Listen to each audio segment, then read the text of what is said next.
శ్మశానంలో ఆయన కూర్చోపోతే ఉగ్రభూతాలు వచ్చి ఓళ్ల మీద పడిపోయి ప్రజల్ని సత్కార్యాలు చెయ్యనివ్వమని అక్కడ కూర్చుని తాండవం చేసి వాళ్ళని కూర్చోబెడతాడు.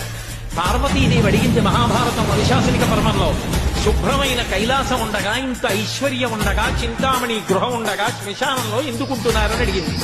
అడిగితే ఆయన చెప్పాడు, పార్వతి బతికున్న నాళ్లు అన్ని చోట్లకి వెడతారు, ఏమీ తోచట్లేదు, శ్మశానానికి వెళ్ళొద్దామని ఎవరు రారు పార్వతి.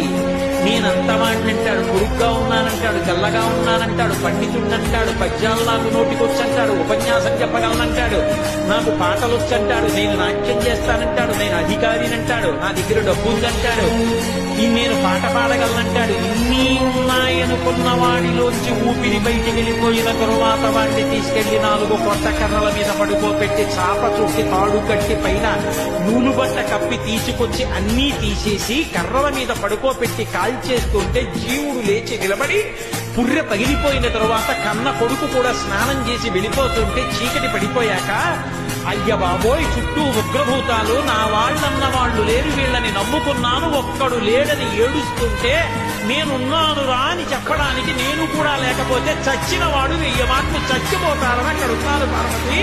నా కర్మకాలక్కడలేనంత